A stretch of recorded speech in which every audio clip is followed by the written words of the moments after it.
We had a very important, very substantive briefing from Mr. Brahimi. I think the briefing indicated that Mr. Brahimi has been working very diligently. He has had a large number of substantive contacts with the parties of the conflict and with various international and regional players.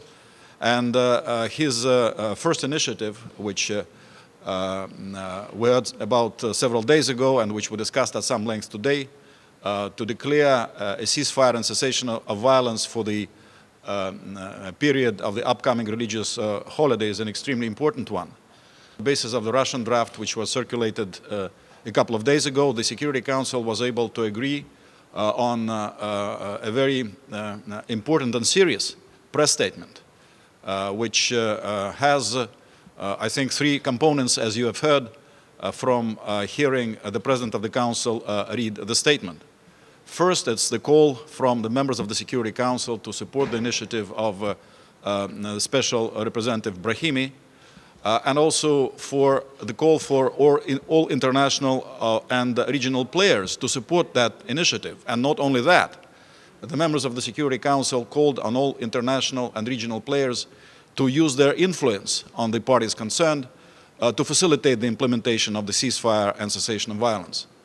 The second element is a humanitarian one, which is extremely important. If we are to have a ceasefire and cessation of violence, of course, it would be only logical and necessary to use that pause in order to try to deal with very serious humanitarian problems which the Syrian people are confronting now. And the third paragraph is sort of indicating the political horizon, the need to use that ceasefire and cessation of violence in order to enter into a broader area of political settlement in Syria. And Mr. Brahimi reiterated today again that he sees the Geneva document as the basis for such future work, which we believe is a very important point, because the Geneva document is a consensus document of the international community, along with two resolutions with the Security Council adopted, which are also referred to in the press statement, resolutions 2042 and 2043.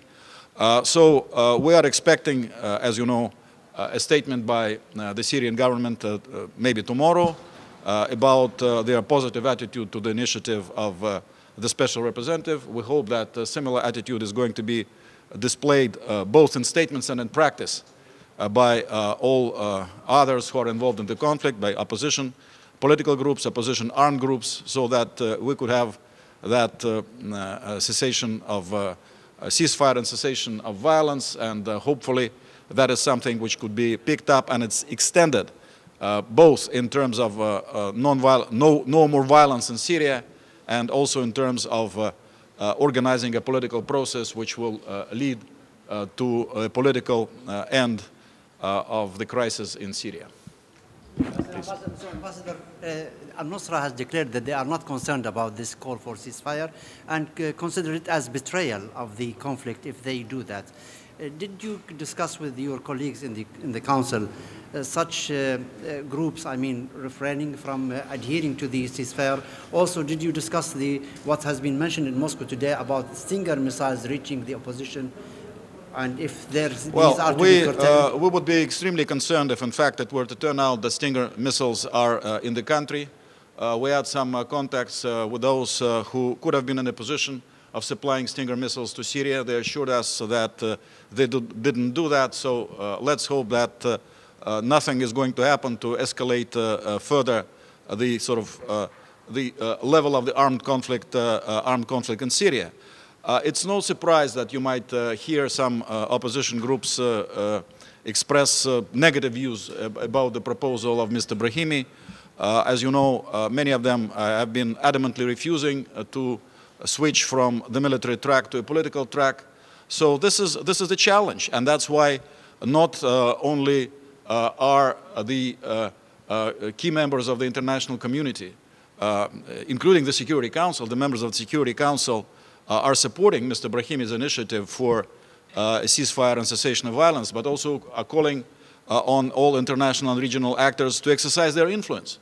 So I expect that if there are opposition groups who are expressing their negative attitude to this initiative of Mr. Brahimi. If there are such groups now, then those who have had and continue to have influence on them, have been supplying them with weapons, have been encouraging them politically, they will change their tune. And that they would impress it on them that the time has come to change course. The time has come to break the cycle of violence in Syria and to put an end to the crisis. And that is their responsibility, we believe. That is what members of the Security Council have called for today. So let's see what happens on the ground. Please. Has the Syrian government indicated to Russia whether they plan to implement the ceasefire on Friday? Yes, they have. We have had indications that they are accepting the proposal of Mr. Brahimi. Well, we'll hear their statement as we were led to believe tomorrow. Please.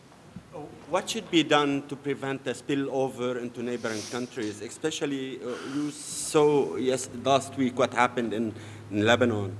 Well, the best way to prevent a spillover, which is of course a great concern, is to put an end to the crisis, put an end to the violence. Your other press statement, excuse me, press statements. There was one on, quote, terrorist attacks in Damascus, I think, that had been pending, and I know that Syria has put in a letter about an incident in Douma where 25 civilians were killed.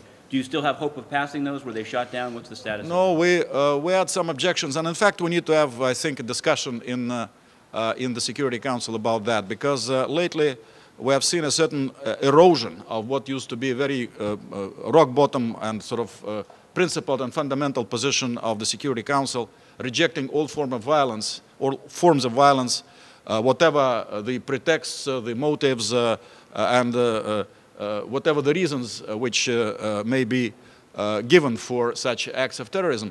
Lately we have had a situation where some of our colleagues in the Security Council were saying, well, we have all this violence, so maybe it's not proper to make a statement condemning a certain terrorist attack. We do not accept that logic.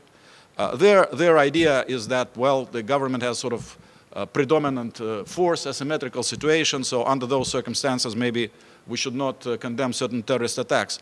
We believe that this is wrong, because there are other situations, after all, where we have an asymmetrical conflict, and where one of the sides has predominant military force, but that does not prevent us from condemning acts of terrorism.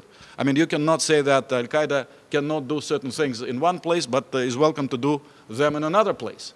So this is really a slippery slope, and I think that at some point, before too long, we need to have a serious conversation in the Security Council about that. Who should verify a ceasefire? I'm sorry? Who should verify a ceasefire? The international community is going to follow it very closely. But, I mean, you're absolutely right. This is not a structured ceasefire. This is a ceasefire which will depend on the goodwill of the parties involved. But I think the eyes of the international community are going to be fixed on Syria. So whoever breaks the ceasefire will be appropriately received in terms of the attitude of the international community. Did the Syrian government give you an indication that they're willing to take this ceasefire beyond the Eid holiday? Well, you know, let's see what happens the first days, and this is a rather brief holiday. We do hope, of course, that if it takes hold during the few days of the holidays, then it can continue beyond the holidays. But I don't think Mr. Brahimi got into that discussion with the parties. His priority, of course, is to make sure that at least in the next few days, this is going to happen. And then, as I mentioned before, we hope that if it is successful, then the ceasefire may continue, and that moreover a political process may start. Please.